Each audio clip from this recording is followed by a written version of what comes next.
We've all been there, right? That feeling of emotional pain? It's just a part of being human. But unlike a scraped knee, it can feel absolutely impossible to heal. So in this explainer, we're going to break down a really powerful and honestly, kind of counterintuitive path to relief. It's one that doesn't involve ignoring the pain, but actually turning towards it. Now, I know that might sound a little strange, but as you'll see, it is the key to real, lasting healing. So let's just start with this question, because it gets right to the heart of the whole problem. Our first instinct is always to run from what hurts. We distract ourselves, we numb out, we pretend it's not happening. But what if that's the trap? What if the very act of trying to escape is what keeps us stuck in that cycle of suffering? Okay, so first up, let's really explore the nature of this hidden pain. Why is it that all of our normal instincts just seem to fail us when it comes to emotional wounds? Think about it like this. When you get a cut, you clean it, you put a bandage on it, and you can literally watch it heal day by day. But an emotional wound, well, it works on a completely different set of rules. When we try to ignore it or just shove it down, it doesn't just go away. Instead, it kind of festers in the dark, gathering strength and, over time, really twisting how we see the world. And these are the typical tools we all reach for, aren't they? We try to lock the pain away, that's suppression. Or we distract ourselves, binge watching a show. We might try to numb the feeling, or maybe just put on a brave face and pretend everything's totally fine, and that's denial.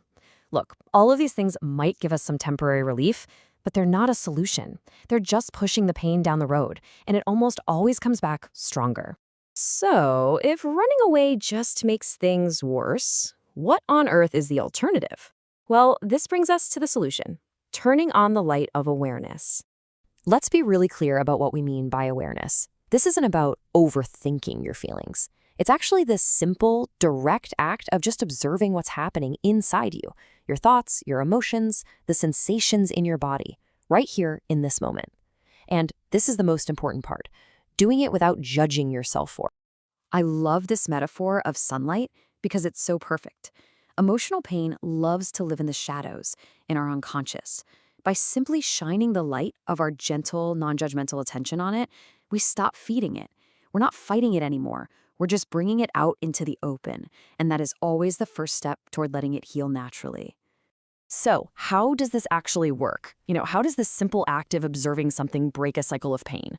It's a process that actually rewires us, both on a psychological and, believe it or not, a neurological level. Okay, so a huge reason our pain sticks around is something called rumination. You know this feeling. It's when your mind gets stuck on a loop, just replaying a hurtful moment or a negative thought over and over and over again. You're not actually solving anything. You're just spinning your wheels in the mud, making that negative feeling deeper and deeper. And this is pretty much how the loop works. A negative feeling pops up, our mind immediately grabs onto it and starts replaying the story behind it, why we feel this way, what it means about us. And of course, that just makes the feeling stronger, which then triggers even more overthinking. It's this vicious feedback loop that just keeps amplifying the suffering. So here is the most crucial point. Awareness is what snaps you out of that loop. By anchoring your attention in the present moment, maybe just by noticing your breath or the feeling of tightness in your chest, you stop pouring fuel on the fire of the story.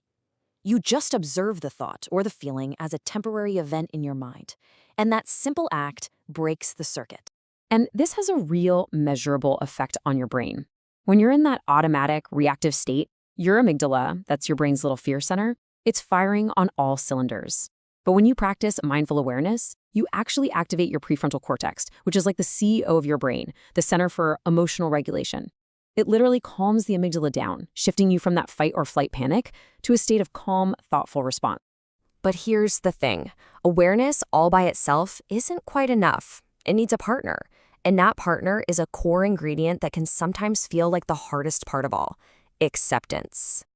This is such a critical idea. We don't just experience the original pain, let's say sadness.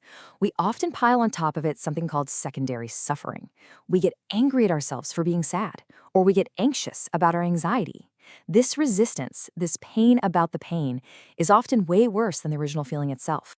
You can almost think about it like a simple formula. Your initial pain multiplied by your resistance to it equals true suffering. But when you replace that resistance with acceptance, just allowing the pain to be there without fighting it, you create the perfect conditions for healing.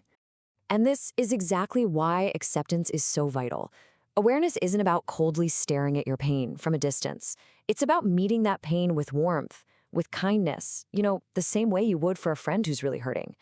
It's self-compassion that turns simple observation into a deeply healing act. All right, so we've covered the what and the why. Now let's get practical. How do you actually start putting this into practice in your own life?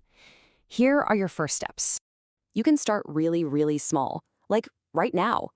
When you feel a difficult emotion coming on, just pause. Notice where you feel it in your body. Is it that tightness in your chest or a knot in your stomach? Then gently put a label on the feeling, not to judge it, just to name it. Oh, this is sadness, or this is anger. These simple acts create that tiny bit of space between you and the emotion, and that space is everything. This quote from the psychologist Carl Rogers just captures the whole idea so beautifully. We think we have to fight ourselves, to force ourselves to be different. But the real secret to transformation is radical acceptance. It's when you finally stop fighting your experience and just accept it, that's when genuine change can finally begin. And so we'll end with this question for you to just sit with. What pain have you been resisting or avoiding or fighting? And what do you think might happen if, just for a moment, you met it with gentle, non-judgmental awareness? The answer to that question could be the very beginning of your healing journey.